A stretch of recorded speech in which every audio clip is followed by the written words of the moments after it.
Hello, नमस्कार, आदाब, सत श्री अकाल और अस्सलाम वालेकुम। मैं हूं मोहम्मद अहमद काज़मी, लेकर आया हूं आपका पसंदीदा कार्यक्रम नज़र दुनिया पर। मिडिल ईस्ट में ईरान, अमेरिका और इजराइल के लिए बहुत बड़ा चैलेंज बना हुआ है। ईरान में 1979 में इस्लामी इनकलाब के कामयाब होने के बाद इस इलाके में अमेरिका की मर्जी के खिलाफ बहुत कुछ हो रहा है। एक ज़माना था जब ईरान में शाह की हुकूमत थी, जो आज के सऊदी शाही घराने की तरह अमेरिका का नौकर था। उस वक्त ईरान के अमेरिका और इजराइल दोनों से अच्छे ताल्लुकात थे, लेकिन उस वक्त ईरान अपनी मर्जी की फसल भी नहीं उगा सकता था, बल्कि ये देखना होता था कि अमेरिका ईरान को क्या एक्सपोर्ट करना चाहता है। यानी हालत ये थी कि अपने घर का चिराग बुझाकर अमेरिका का चिराग रोशन करने को तरजीह दी जाती थी। लेकिन अब हालत बदल चुकी है। अब ईरान के बाद इराक, सीरिया, लेबनान और यमन अमेरिका के हाथों से निकल चुके हैं। अब सऊदी अरब ईरान से बात करने के लिए मजबूर है और अमेरिका और इजराइल ने अब ईरान के न्यूक्लियर प्रोग्राम को रोकने के लिए आपस में फाइनेंस, फौज और डिप्लोमेसी के मैदानों में तालमेल बढ़ाने का फैसला किया है। उधर ईरान कह रहा है कि वियना बातचीत का रास्ता अपनाओ या उसके खिलाफ फैसला करो, वो हर हालत के लिए तैयार है।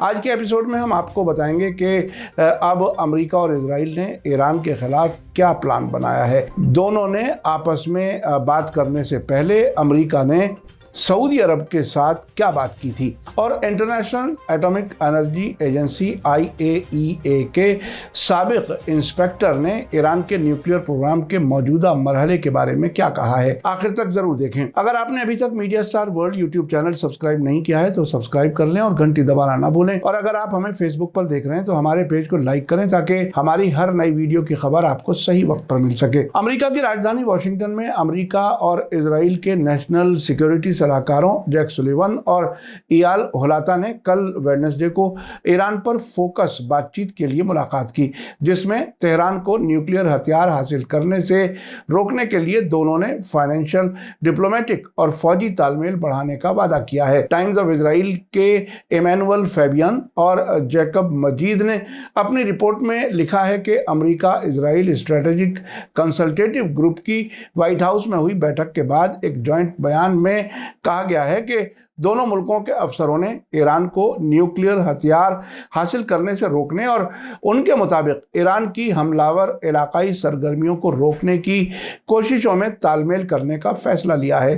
बयान में कहा गया है कि उन्होंने इन मकसदों को हासिल करने के लिए फाइनेंशियल और डिप्लोमेटिक कदमों पर भी मशवरा किया है और अमेरिका और इजराइल की फौजों के बीच चल रहे कोऑपरेशन का जायजा लिया है। टाइम्स ऑफ इजराइल का कहना है कि दोनों मुल्कों के बीच ये फैसला ऐसे वक्त में लिया गया है जब दर्जनों इजरायली एयरफोर्स के लड़ाकू जहाजों ने परसों ट्यूसडे को मेडिटरेनियन सी के ऊपर हवाई एक्सरसाइज की है, जिसमें ईरानी न्यूक्लियर कारखानों पर हमलों की तैयारी की गई है। ईरान के जरिए पैदा मुख्तलिफ खतरों पर कंट्रोल करने के मकसद से कोशिशों में तालमेल के लिए बाइडन सरकार की शुरुआत के बाद से America Israel consultative group SCG की कई बार मीटिंगें हो चुकी हैं। व्हाइट हाउस ने एक बयान में कहा है कि बैठक में दोनों सरकारों के फॉरेन पॉलिसी, डिफेंस और खुफिया अफसरों ने भी हिस्सा लिया है। दोनों मुल्कों के जरिए जारी जॉइंट बयान में कहा गया है कि अमेरिका और इजराइल के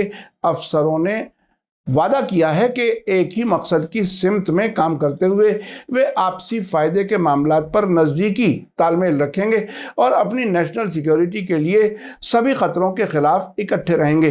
टाइम्स ऑफ इजराइल ने अपनी रिपोर्ट में कहा है कि उम्मीद की जा रही थी कि इजराइल के नेशनल सिक्योरिटी एडवाइज़र इयाल होलाता अमेरिकी प्रेसिडेंट जो बाइडन के जून के आखिर में होने वाले इजराइल और वेस्ट बैंक के दौरे के बारे में बात करेंगे। इसके अलावा उन्हें मिस्र को रेड सी में मौजूद तिरान और सनाफिर आइलैंड को सऊदी अरब को दिलाने के सिलसिले में अमेरिकी कोशिशों के बारे में भी मालूमात हासिल करनी थी। जानकारों का कहना है कि मिस्र के आइलैंड्स सऊदी अरब को दिए जाने से पहले इजराइल की मंजूरी की जरूरत है। इसके नतीजे में अमेरिका और इजराइल सऊदी अरब को इजराइल के साथ ताल्लुकात नॉर्मल किए जाने की सिमत में छोटे कदम उठाने के लिए तैयार कर रहे हैं।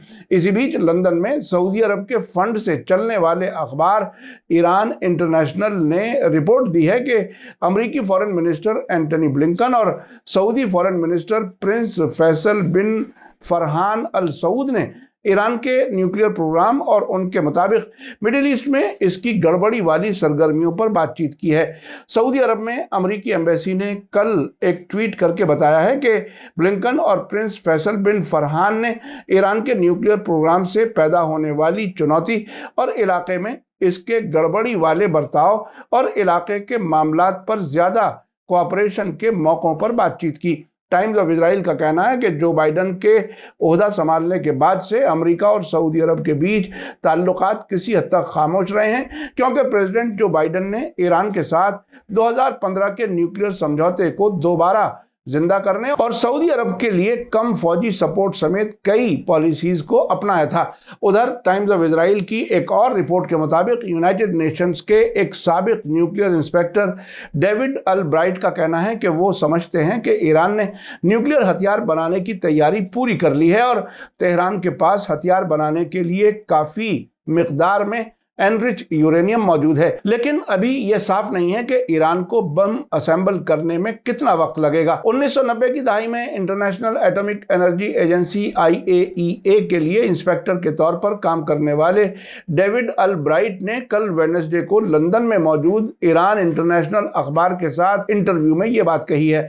उन्होंने कहा है कि ईरान इस अहम दौर में पहुंच चुका है जहां उसका ब्रेकआउट वक्त जीरो है और इसका मतलब यह है कि अब उसके पास न्यूक्लियर हथियार बनाने के लिए काफ़ी मिकदार में एनरिच यूरेनियम मौजूद है। आपको बता दूं कि डेविड अल ब्राइट अब वाशिंगटन में मौजूद institute for science and international security नाम के ऑर्गेनाइजेशन के प्रेसिडेंट हैं। ये इंस्टीट्यूट न्यूक्लियर हथियारों के फैलाव पर नज़र रखती है। इसी बीच मिडिल ईस्ट में अमेरिका और इजराइल का नज़दीकी दोस्त समझे जाने वाले सऊदी अरब के फॉरेन मिनिस्टर ने हाल ही में अमेरिका के टेलीविज़न चैनल CNBC के एक प्रोग्राम में कहा था कि उनके मुल्क का हाथ ईरान की तरफ बढ़ा हुआ है और ईरान के साथ बातचीत खाड़ी के मुल्कों के नज़रिए की बुनियाद पर होनी चाहिए। इलाके के मुल्कों की खुशहाली और नई तरक्कियों से फ़ायदा उठाने के लिए आपसी बातचीत होनी चाहिए। इसके लिए ज़रूरी है कि मौजूदा और आने वाले वक्त पर नज़र रखी जाए और पुरानी बातें भुला दी जाएं। सऊदी अरब के फॉरेन मिनिस्टर ने न्यूक्लियर समझौते के बारे में कहा कि अगर समझौता हो जाता है तो बहुत अच्छा होगा। आपको बता दूं कि गल्फ कोऑपरेशन काउंसिल GCC के मेंबर मुल्कों के फॉरेन मिनिस्टर्स की कल रियाद में बैठक हुई थी, जिसके बाद ईरान मुखालिफ रेजोल्यूशन पास किया गया और उस रेजोल्यूशन में 3 ईरानी जजीरों के बारे में दावों को भी दोहराया गया। इस मौके पर रूस के फॉरेन मिनिस्टर भी सऊदी अरब आए थे। GCC ने ईरान के बारे में इल्ज़ाम लगाया है कि वो इन मुल्कों के अंदरूनी मामलात में दखल देता है और इस काउंसिल के मेंबर मुल्कों को ईरान के साथ वियना में होने वाली न्यूक्लियर बातचीत में शामिल होना चाहिए।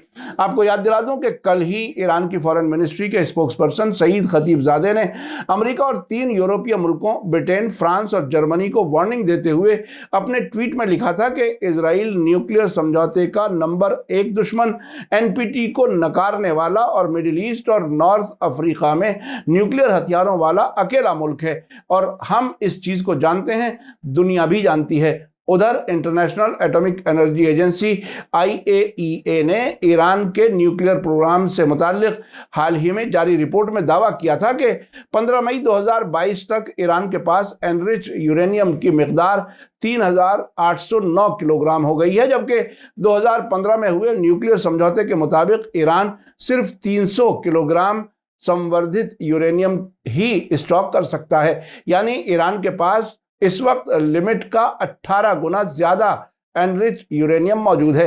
इस पर ईरान का कहना है कि IAEA की ताज़ा रिपोर्ट सही नहीं है और इसका सच्चाई से कोई वास्ता नहीं है। आपने देखा कि अमेरिका, इजराइल और उनका दोस्त सऊदी अरब किस तरह से ईरान के खिलाफ लगातार साजिशें कर रहे हैं। ईरान के इनकलाब के 43 साल बाद, जबकि इस दौरान अमेरिका और यूनाइटेड नेशंस की बहुत सी पाबंदियां ईरान के खिलाफ जारी रही हैं, वो इतना मजबूत होने में कामयाब रहा है कि अब इन सभी मुल्कों से आंखों में आंखें डालकर बात कर सकता है। दूसरी तरफ इजराइल के खिलाफ फिलिस्तीनी रेजिस्टेंस ग्रुप्स की भी लगातार ईरान मदद कर रहा है। हाल ही में ईरान ने कहा था कि अमेरिका की पाबंदियों के बावजूद वो कामयाबी के साथ अच्छी कीमत पर तेल बेच रहा है। इसी बीच ईरान न्यूक्लियर प्रोग्राम के चीफ नेगोशिएटर अली बाकरी नॉर्वे के लिए 2 दिन पहले ही रवाना हुए हैं। ऐसे इशारे भी हैं कि ईरान न्यूक्लियर समझौते के बारे में अचानक बड़ी खबर आ सकती है। मीडिया स्टार वर्ल्ड लगातार नज़र बनाए हुए है। जैसे जैसे हालात होंगे हम आपको अपडेट करने की कोशिश जारी रखेंगे। इसी के साथ मुझे दीजिए इजाज़त। आज का एपिसोड कैसा लगा कमेंट्स में ज़रूर लिखें। थैंक यू, धन्यवाद, शुक्रिया। जय भारत, जय हिंद। मीडिया स्टार वर्ल्ड के और वीडियो देखने के लिए हमारे चैनल को सब्सक्राइब करें और सीधे नोटिफिकेशन पाने के लिए बेल आइकन दबाएं। और अगर हमारी खबर सच्ची और अच्छी लगे तो अपने व्हाट्सएप, इंस्टाग्राम, फेसबुक और ट्विटर अकाउंट पर ज़रूर शेयर करें।